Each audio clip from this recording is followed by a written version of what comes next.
चलिए तो आज हम लोग स्टार्ट करते हैं कि रिसीट एंड पेमेंट अकाउंट की मदद से हम किस तरीके से इनकम एंड एक्सपेंडिचर अकाउंट और बैलेंस शीट बनाएंगे। मैंने आपको दो चीजें बताई थी। इनकम एंड एक्सपेंडिचर अकाउंट के अंदर ठीक है सिर्फ रेवेन्यू नेचर की चीजें आती हैं, लेकिन रिसीट एंड पेमेंट अकाउंट के अंदर किस नेचर की चीजें आती हैं? Revenue as well as capital nature दोनों की चीजें आती हैं। तो अभी हम लोग स्टार्ट कर रहे हैं कि किस तरीके से जो हमारा रिसीट एंड पेमेंट अकाउंट है उसकी मदद से, रिसीट एंड पेमेंट अकाउंट की मदद से किस तरीके से हम लोग इनकम एंड एक्सपेंडिचर अकाउंट भी बनाएंगे और बैलेंस शीट भी बनाएंगे। दो चीजें बनाएंगे। किसकी मदद से? रिसीट एंड पेमेंट अकाउंट की मदद से। अब देख लेते हैं।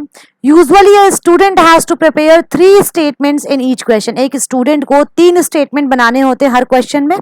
सबसे पहले एक ओपनिंग बैलेंस शीट बनानी होती है, दूसरा एक इनकम एंड एक्सपेंडिचर बनाना होता है और तीसरा क्लोजिंग बैलेंस शीट बनानी होती है। अब इन तीनों को बनाना कैसे है, अब उसके बारे में बेसिकली हम लोग बात करते हैं। ठीक है, तो चलिए अब स्टार्ट करते हैं कि भैया हम ओपनिंग बैलेंस शीट जो है वो किस तरीके से बनाते हैं, इसके बारे में बात करते हैं। तो देखिए कह रहा है कि it is prepared to ascertain the amount of capital fund at the beginning of the year। कह रहा है कि हमेशा ही जरूरी होता है कि हमें कैपिटल फंड का अमाउंट साल के शुरुआत में जानना बहुत जरूरी होता है। ठीक है, income and expenditure account, it is prepared more or less in the same manner in which the profit and loss account is prepared. Same उसी तरीके से बनाया जाता है जैसे प्रॉफिट एंड लॉस अकाउंट को बनाया जाता है। और तीसरा है closing balance sheet. Closing balance sheet किस तरीके से बनाया जाता है, तो देखते हैं। द अबव स्टेटमेंट्स में be draw up by means of this following procedure. Closing balance sheet बनाते कैसे हैं, तो कह रहा है the opening balance of cash in hand and cash at bank appears at the start of the debit side of receipt and payment account. मैंने बताया था कि रिसीट एंड पेमेंट अकाउंट में डेबिट साइड में जो ओपनिंग बैलेंस है वो आता है। इसके बाद it should not be taken to the income and expenditure account but written on the asset side of the opening balance sheet। कह रहा है कि हम इसको जो ओपनिंग बैलेंस आता है cash in hand cash at bank का बैलेंस, उसको हम लोग इनकम एंड एक्सपेंडिचर में तो ले नहीं जाएंगे, तो उसे हम कहाँ लेके जाएंगे? एसेट साइड में लेके जाएंगे। इसके बाद से जो क्लोजिंग बैलेंस होता है कैश इन हैंड और कैश एट बैंक का, वो क्रेडिट साइड में दिखाया जाता है रिसीट एंड पेमेंट अकाउंट के, तो इसको हम लोग एसेट साइड में लेके जाएंगे। ठीक है, अब ये सब कुछ हो जाएगा तो जो भी आइटम्स डेबिट साइड में होंगे रिसीट एंड पेमेंट अकाउंट के, उनको बेसिकली हम 2 भाग में डिवाइड करेंगे, एक रेवेन्यू रिसीट और दूसरा capital receipt. Receipt and payment account की बात कर रहा है कि रिसीट एंड पेमेंट अकाउंट के अंदर दोनों प्रकार के आइटम होते हैं, रेवेन्यू नेचर के भी होते हैं और कैपिटल नेचर के भी होते हैं। तो रिसीट एंड पेमेंट अकाउंट के रिसीट साइड में रेवेन्यू रिसीट भी होगा, कैपिटल रिसीट भी होगा। तो वही बात कर रहे हैं कि 2 प्रकार के रिसीट होंगे, एक कैपिटल रिसीट एक रेवेन्यू रिसीट। अब कैपिटल रिसीट क्या होता है? It includes those receipt which will yield benefit to entity in the current year. मतलब वो क्या करेगा, तो वो इस साल करंट ईयर में जो है वो बेनिफिट देगा किसको? कंपनी को। ठीक है, कैपिटल रिसीट। ठीक है, as well as in the future year, और फ्यूचर ईयर में भी देगा। कैपिटल रिसीट एक बार आपने इन्वेस्टमेंट कर दी, हैवी अमाउंट आपको अगर आ गया है तो आपको क्या करेगा, वो कई सालों तक प्रॉफिट देता रहेगा। ऑब्वियस सी बात है, वो हैवी अमाउंट का है। ठीक है, ये नॉन रिकरिंग इन नेचर होते हैं। ठीक है, और ये रेगुलर इंटरवल पे नहीं मिलते हैं।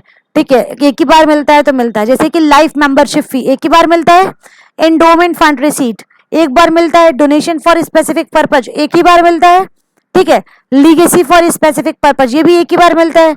तो ये किसी पर्पस वाइज मिलते हैं, बात समझ में आ रही है, और ये एक ही बार मिलते हैं, बार बार ये पैसे नहीं मिलते हैं। क्लियर? अब बात करते हैं, all 4 receipt mention as above should be written on the liability side of the balance sheet. और ये जो कैपिटल रिसीट है, अगर रिसीट एंड पेमेंट अकाउंट के अंदर अगर इस प्रकार का कोई रिसीट अगर तुमको दिखाई दिया तो ये इनकम एंड एक्सपेंडिचर में नहीं जाएगा, ये डायरेक्टली किस में चला जाएगा? बैलेंस शीट में चला जाएगा। बात समझ में आ रही है? और जो बेसिकली जो बचा रह गया है, जो रेवेन्यू नेचर का जो रिसीट है, वो इनकम एंड एक्सपेंडिचर में जाएगा। बात समझ में आ रही है? चलिए आगे देखते हैं। अब बात करते हैं रिजर्व की। रिजर्व क्या है, तो कह रहा है कि any receipt related to a specific fund or reserve is treated as capital receipt. कह रहा है कोई भी रिसीट अगर वो किसी प्रकार के स्पेसिफिक फंड या फिर रिजर्व में आता है तो उसे हम कैपिटल रिसीट ट्रीट करते हैं, जैसे कि charity fund, match fund, prize fund, sports fund. अगर किसी स्पेशल पर्पस के लिए आपने किसी प्रकार का फंड जनरेट किया है तो वो भी कैपिटल रिसीट के अंदर ही आता है। तो इन सारे फंड को आप कहाँ दिखाएंगे? सिंपल सी बात है, liability side of the balance sheet दिखाएंगे। बात समझ में आ रही है? After deducting the expenses in respect of these funds. लेकिन जब आप इस टाइप के फंड को, मान लीजिए आपको चैरिटी फंड मिला तो आपने रिसीट एंड पेमेंट में दिखा दिया, ठीक है। अब आप इसको इनकम एंड एक्सपेंडिचर में लेके नहीं जा सकते हैं, तो आप इसको बैलेंस शीट में लेके जाएंगे। लेकिन चैरिटी फंड में से मान लीजिए कुछ पैसा आपका खर्चा हो गया, किसी प्रकार का एक्सपेंस हो गया, तो जब आप उसको बैलेंस शीट में लेके जाएंगे तो चैरिटी फंड में से जो उसके एक्सपेंसेस होंगे वो उसको आप माइनस कर देंगे। बात समझ में आ रही है?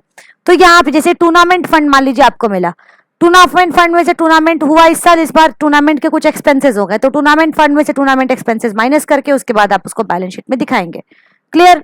चलिए, तो ये मेरे ख्याल से आपको क्लियर हो गया होगा। सातवां, छठवां नंबर यहाँ पे दिखा रहा है आपका सेल ऑफ असेट। अगर किसी प्रकार का मान लीजिए आपका असेट सेल हो रहा है, ठीक है, किसी भी प्रकार का जो है आप असेट सेल कर रहे हैं, तो सबसे पहले तो वो बैलेंस शीट के अंदर मान लीजिए आपका कैपिटल रिसीट के फॉर्म में आया, वो गया। दूसरी चीज, अगर उस पर किसी प्रकार का प्रॉफिट या लॉस आ रहा है तो वो आपका कहाँ जाएगा? वो आपका बेसिकली जाएगा इनकम एंड एक्सपेंडिचर अकाउंट में, ठीक है। असेट सेल किए तो वो कैपिटल रिसीट हो गया। बात समझ में आ रही है? तो वो तो आपका बैलेंस शीट के अंदर जाएगा। लेकिन अगर उस पर प्रॉफिट और लॉस आता है, असेट के सेल करने पे प्रॉफिट और लॉस आता है, तो वो आपका इनकम एंड एक्सपेंडिचर अकाउंट के अंदर जाता है। क्लियर? चलिए, अब आगे बात करते हैं रेवेन्यू रिसीट की। रेवेन्यू रिसीट क्या होता है? तो वो पैसा जो कंपनी को बार बार मिलता है, रेगुलर नेचर पे मिलता है, वो आपका रेवेन्यू रिसीट कहलाता है, ठीक है। अब रेवेन्यू रिसीट में 4 एडजस्टमेंट करने होते हैं।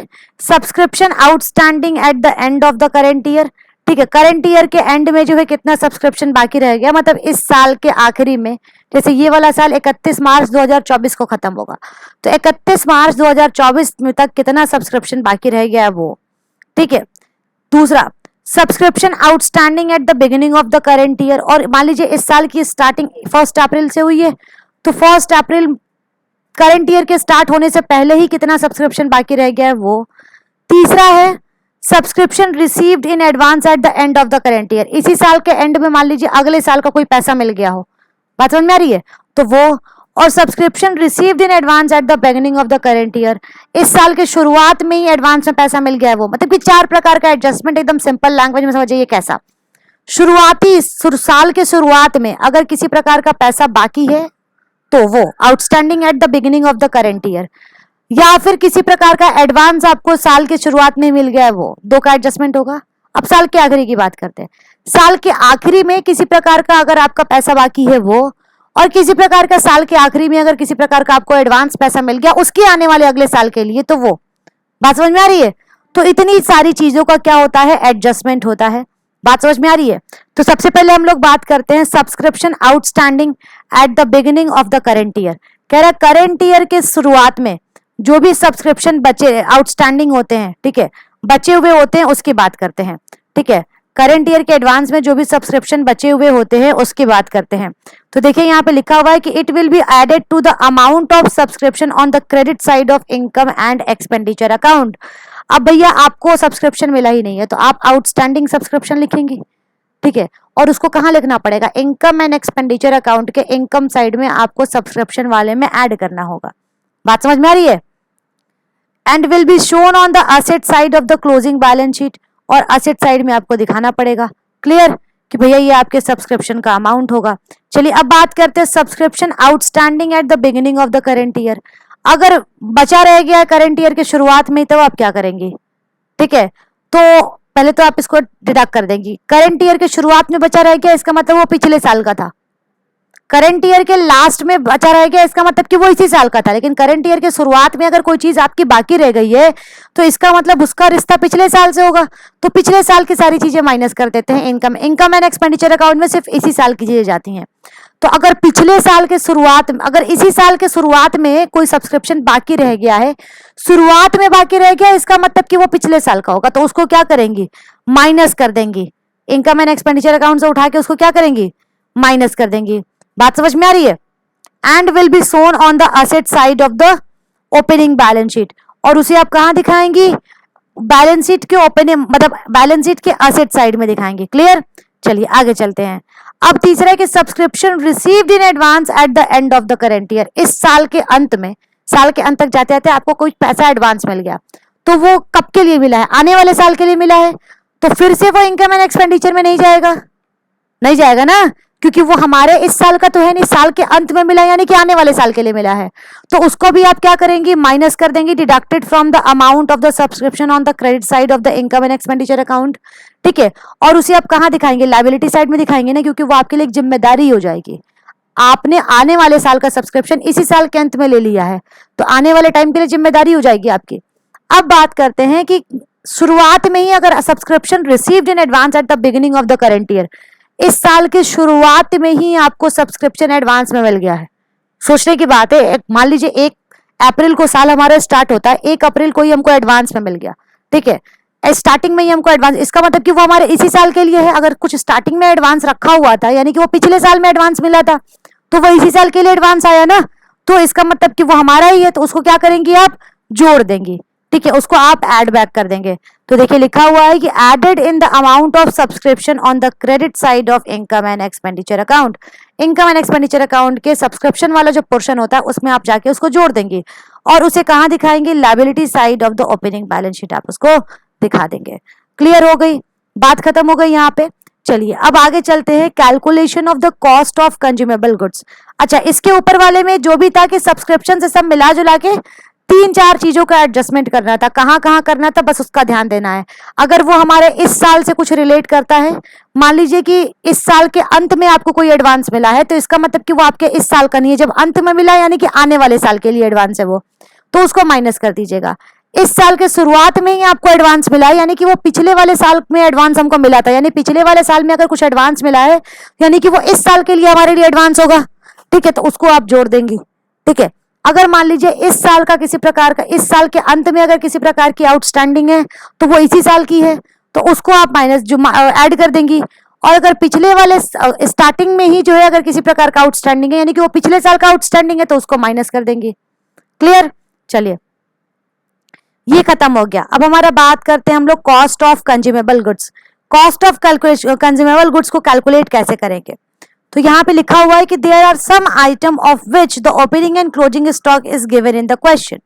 कह रहा है कि कुछ आइटम होते हैं जिसका ओपनिंग स्टॉक और क्लोजिंग स्टॉक बस जो है क्वेश्चन में दिया होता है, and also the payment made for such item is given in the receipt and payment account. और उन पेमेंट और उसका जो पेमेंट आप कर रहे हैं वो भी जो है आपके रिसीट एंड पेमेंट अकाउंट में दिया होता है। उस आइटम को हम बोलते हैं कंज्यूमेबल गुड्स, जितने गुड्स आपने कंज्यूम किए हैं। In other words, items are consumed during the year such as food stuff, medicines, sports materials, postage, stationery. The amount to be shown in the income and expenditure account in respect of such item will be calculated as possible. किस तरीके से हम उसको calculate करेंगे? तो सबसे पहला जो भी आपने कंज्यूमेबल गुड्स खरीदे उसको जोड़ दीजिए, ऐड कर दीजिए जो पुराना वाला स्टॉक बचा हुआ है। इस साल जो भी आपके पुराना वाला स्टॉक, साल के स्टार्टिंग में जो स्टॉक बचा था उसको ऐड कर देंगे, साल के अंत में जो स्टॉक बचा हुआ है उसको माइनस कर दीजिए, तो पता चल जाएगा कि आपका कॉस्ट ऑफ कंज्यूमेबल गुड्स कितना है, आपने कितना इस साल कंज्यूम किया है। बात समझ में आ रही है? मान लीजिए आपने जो है 5 खरीदे, 2 सेल कर दिए, 3 बचा आपके पास। शुरू में साल के अंत में, साल के शुरुआत में 2 तो आपके पास ऑलरेडी था, तो 3 तो 5 जोड़ दी। अब साल के अंत में आपके पास 1 बचा रह गया, तो 5 में से 1 माइनस करेंगे, टोटल आपका कंजम्पशन कितना रहा इस साल का? 4 ही रहा है ना। तो ये रहा आपका कॉस्ट ऑफ कंज्यूमेबल गुड्स। चलिए हम लोग मिलेंगे अपने नेक्स्ट वीडियोस में, बस तब तक के लिए थैंक यू सो मच।